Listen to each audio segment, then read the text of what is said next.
Hello বন্ধুরা, আমি তোমাদের কাছে একটা নতুন রেসিপি নিয়ে এসেছি। যেই ভাতটা আমাদের খাবার পর বেঁচে যায়, সেই ভাতটা দিয়ে আমি একটা নতুন রেসিপি তৈরি করেছি। দেখো এখানে কী কী জিনিস লাগছে।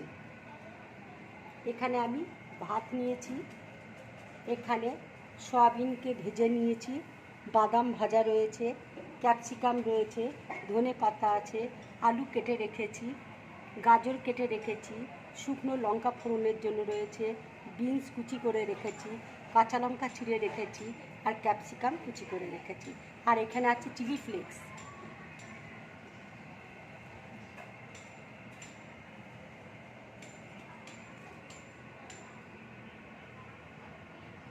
তেল দেখো গরম হয়ে গেছে, এবার আমি জিরে ফোড়ন দিয়ে দিচ্ছি আর শুকনো লঙ্কা ফোড়ন দিয়ে দিচ্ছি।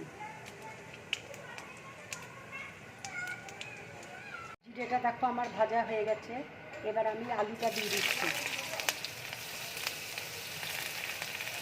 গাজর দিয়ে দিচ্ছি, বিনস দিয়ে দিচ্ছি,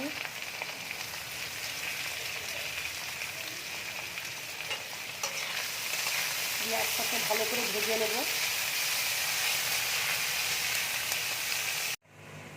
এবার আমি ক্যাপসিকাম দিয়ে দিচ্ছি, এবার আমি একটু হলুদ দিয়ে দিচ্ছি, একটু নুন দিয়ে দিচ্ছি,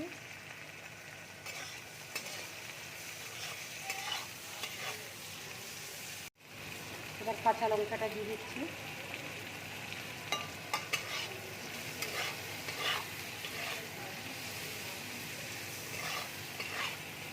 এবার আমি চিলি ফ্লেক্স দিয়ে দিলাম, এবার আমি ভাতটা দিয়ে দিচ্ছি, দিয়ে ভালো করে ভেজে নেব।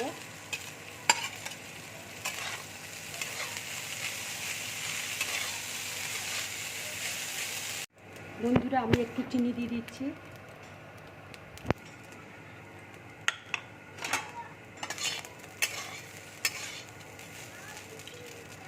দেখো ভাতটা ভাজা হয়ে গেছে, এবার আমি সয়াবিন দিয়ে দিচ্ছি, ভাজা সয়াবিনগুলো, বাদাম ভেজে রেখেছি, বাদামটা দিয়ে দিচ্ছি, দিয়ে ভালো করে নেড়ে নেব।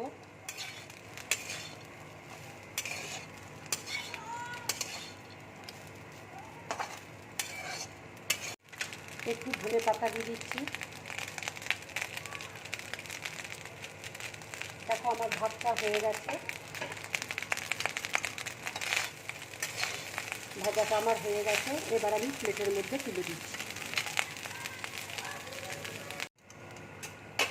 এবার আমি প্লেটের মধ্যে তুলে নিচ্ছি। বন্ধুরা যদি আমার এই রান্নাটা ভালো লাগে তাহলে লাইক করবে, শেয়ার করবে, আর ড্রিম ব্লগ চ্যানেলটাকে সাবস্ক্রাইব করবে। নমস্কার।